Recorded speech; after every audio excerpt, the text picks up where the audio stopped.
people who want to prosper. It is a thought that I can't stand up from my bed today because it snows in the morning. I can't go to work. I would rather call in sick because this snow is too much. Now, laziness starts in the morning, and as you declare that you're not going to your office, as your body keeps telling you that call in sick because it's so cold outside, it becomes your habit. So every time it gets cold, it becomes difficult for you to go to the office. And the more absent days you have in the office, the more your appraisal is being affected. And when your appraisal is being affected, because it's now a habit, people kind of understand that you have a character of not coming to work on a cold day. And then whenever something important is going to happen in the office, you can't depend on him, he may not come to work. And then that, one way or the other affects who you become in life. There are some people that I would have loved to put on a program for Sunday. I would say, I don't think they will come to church. I don't want to put somebody's name that isn't going to show up in the church. Because I know that they don't come to church every Sunday. Now, if you had been called to be trained to be a leader, or to be a prophet, to be an apostle, or to be a pastor, and then you don't show up for training, in order for you to exercise the power that God has given to you in that area of life, then it becomes impossible for you to achieve your destiny. And that's the reason why the Bible says that guide your heart with all what? Diligence. If a student is going to fail in class, failure did not start on the first day that the student failed. Failure started at the moment he refused to go to class, he or she. At the moment he or she refused to listen in the class. At the moment he or she refused to study his books. At the moment where it has now become a habit for him not to act according to what is expected of him or her. And then failure comes after. And when failure sets in, destiny is affected already. Whatever you sow, you will reap. That's just the thing about life. And some people have this habit that what shall be, shall be. It's a lie from the pit of hell. It does not exist. There is no place where it exists in the Bible that what shall be, shall be. No. God has destined to use you in a particular place, in a particular position, in a particular office for a particular purpose. And when you're not ready, because God's purpose must be fulfilled, God will move to another person that he could use to fulfill the same purpose. Now, these are some bad habits that are so common today. Drug addiction, drinking alcohol, pornography is so common. It's not, in fact, people are now bold to say they want to, watch pornography. Covetousness, smoking, overeating. Overeating is a sin. Cursing, swearing, lying, gossiping, fault-finding, complaining, worry, wastefulness, absenteeism, and tardiness. Those are bad habits. Do you know some people, when you are a man or you are if you are a young man or a young lady looking for a husband and wife, you need to be careful, because not all that glitters are gold. Some women will appear like a model when you see them. Just try as much as possible, take one of your friends to visit them at home. Every place will be upside down. Their rooms are dirty. Everywhere you go it's because it is a habit. So they pretend when they are going out, but when they get back inside, then they kind of live the normal life that they used to live. So bad habits will rob you of what? Happiness, health, spiritual growth, spiritual productivity, confidence, security. It will rob you of your integrity. It will rob you of your blessing. Some people have lost their blessing because of the bad habit they have demonstrated in the presence of their destiny helpers. Of course, I'm not going to waste my time trying to help somebody who doesn't want to be helped. And most of these things has become part of us. We do them unconsciously because now it is part of us. We have repeated it again and again and again. So we don't see anything that is bad in it. So until you come to terms that I have a bad habit, then it becomes impossible for you to knock that habit down. How to break a bad habit? Now I have defined what bad habit is. Do I have any question in the house? Any question? Any question? Should I go forward? Okay, now I want to talk about how do I break a bad habit. Number one is this: recognize and identify that the habit is a problem. Recognize. I want somebody to open to the book of Matthew chapter 13 verse 14. Matthew chapter 13.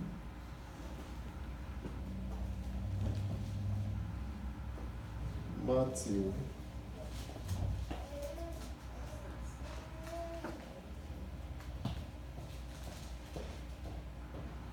chapter 13 verse 14.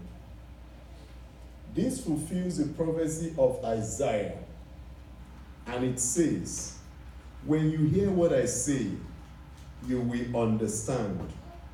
When you see what I do, you will not comprehend. Blindness to the need to stop a bad habit ensures a rejection of all pleas to stop. When you have not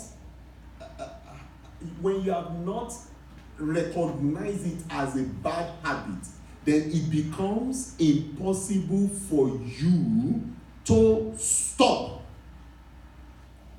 The Bible says in verse 16, when you look at that Matthew, this is a prophecy of Isaiah. He's saying that when you hear what I say, you will not understand. When you see what I do, you will not comprehend, because you have not come to the term. You have not processed it. It has not become clear to you. So you will fight against it. So until you see it as something that has meaning to you, or until you see it as something that is bad, then you continue to do it again and again. Verse 16 says, but blessed are your eyes, because they see, and your ears, because they hear. So for the fact that they hear does not mean that they accepted it.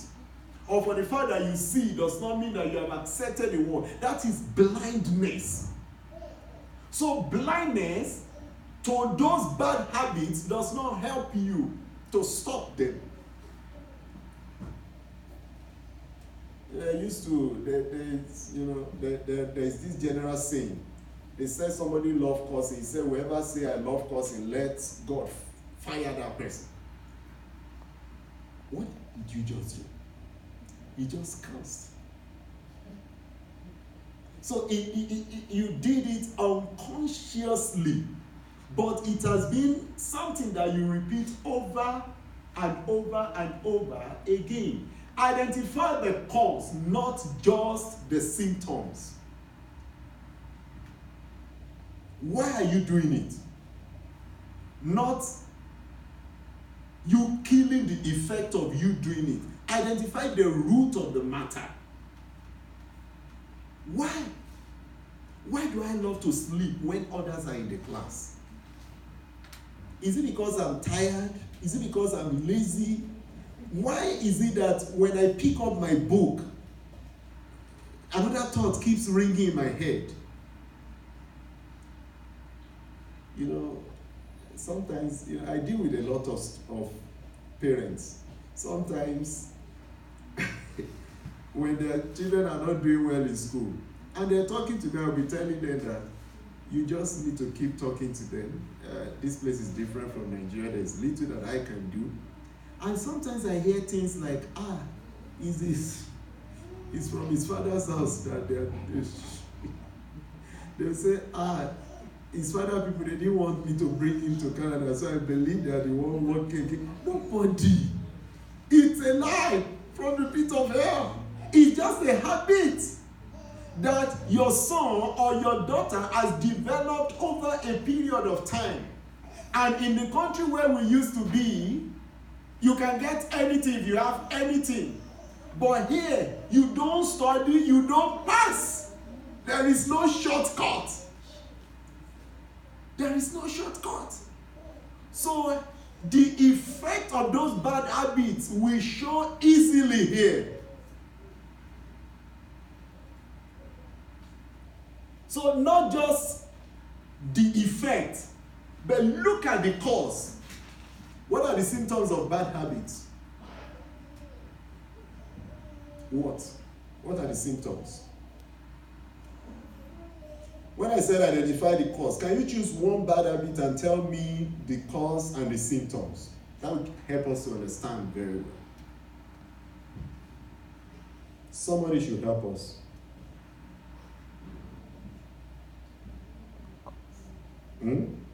Somebody. Cold. Cold. Cold. Winter. Is the cause of what? Not wanting to go to class in the very early in the morning, so you have to sleep in a little bit more.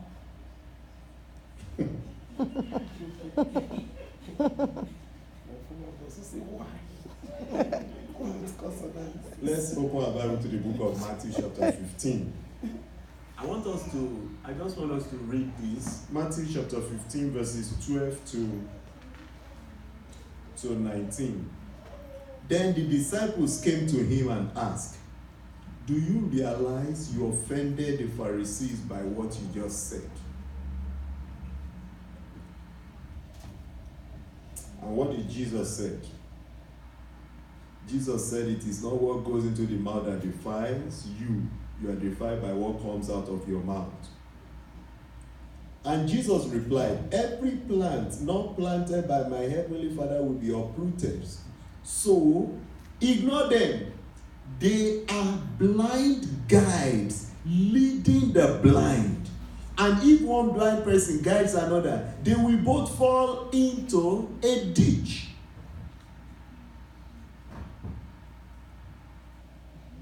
You know, the Pharisees are holier than thou.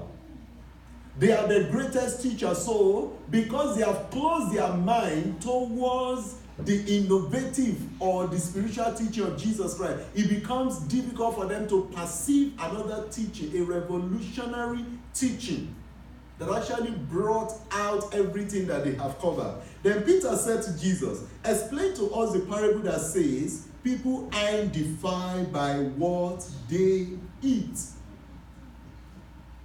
Don't you understand here? Jesus asked, anything you eat passes through the stomach and go into the sewer. But the word you speak from your mouth, but the word you speak comes from the heart. That's what defiles you. For from the heart comes evil thought, murder, adultery, all sexual immorality, theft, lying, and slander. So the heart is where every bad habit actually springs up. So when you have a child that is, activating or exercising a bad habit, and then, in our, where we came from, when you exercise a bad habit, they will flog you. They don't, Nigeria. It's only when we got here that we learn some things. They will flog you because they believe that when you get flogged, you won't do that thing again. But our parents, our teachers never ever asked themselves, why is it that I flogged him yesterday, he still went there to do it today? Maybe I should adopt another means of, providing solution to the problem. Because we're killing the effect, we're not actually killing the cause. And that's what God expects you to do. And nobody is going to do that for you. You have to do it yourself, because the sooner, the better. Now, number 2, how to break a bad habit. Cultivate a strong desire to quit. Now, the desire to quit must be stronger than the desire to continue. don't see anybody carrying Bible here. Somebody should please open to any of those Bible passages. John chapter 7, 17. John 7, 17. Anyone who wants to do the will of God will know whether my teaching is from God or is merely my own. That's what the Bible says in 7:17. So you must have the understanding that if you will believe God's word, you will know that the teaching is from God and not merely from Jesus Christ. So it is your desire. You want to create a strong desire to have the understanding of the word. Why must I believe this word that Jesus is saying? And Jesus says, in order for you to believe the word, you must first of all understand whether the word comes from me or it comes from my Father. So in order for you to quit your bad habit, you must have a strong desire, a conviction inside of you. How many of us have heard about vaping? Is it a good or a bad habit? Now they said some teenagers that vape, that their lungs, after vaping for a short period, that their lungs is their lung is like a 70-something-year-old, the lungs of a 70-something-year-old person, and a lot of teenagers are dying because of vaping. Now, what are we supposed to do? We're supposed to ask ourselves a question: why do they vape? Why? You know, my wife came home. My wife said, my wife was shouting on her daughter that, Abimbola, please don't vape, oh. And then my son said, Mom, you know she won't do that. Do you know why he said to his mother that you know she won't do that? It's because of the upbringing, the way she was brought up. And the expectation of my son is that nobody will ever do that in our family. So I don't see it as an issue. So there is a strong desire for teenagers to do what their friends do. And because of that, you also need to understand the kind of friends that your children move with, even yourself. Some people vape. You know, some people vape because they just like that smoke. The smoke is so thick. There's different reasons why people do some things. But the second way to break habit is for you to just cultivate a strong desire. I really, really want to put an end to this thing. And that desire must be very, very strong. You know, some people, they have a lot of drugs now that they use in order for you to quit smoking. I don't believe in all those things. I don't believe a drug can make you quit smoking. They believe there is a hormone inside of a person that always asks for, and then they want to kill that hormone so that you won't smoke anymore. That doesn't make sense. Or where scientifically it could make sense. But I can't, if I want to smoke, I don't think any drug can stop me from smoking. That would kill that desire in me. It is me, myself, that will ask myself that I really, really need to put an end to this habit. So it requires proper and sufficient motivation. People do what they really want to do. Brethren, people do what they really want to do. You have to take a responsibility for your life and decide that I want to make a difference in life. I want to be disciplined. I want to take control of my time. I want to study more. I want to pray more. That is when you will start seeing changes in your life.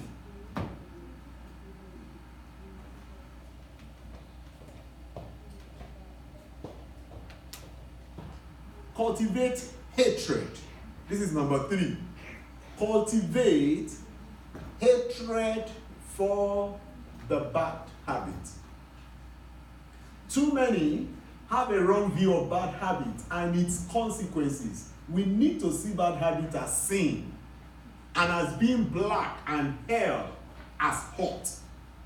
Matthew chapter 5. Matthew chapter 5 I want to read verse 29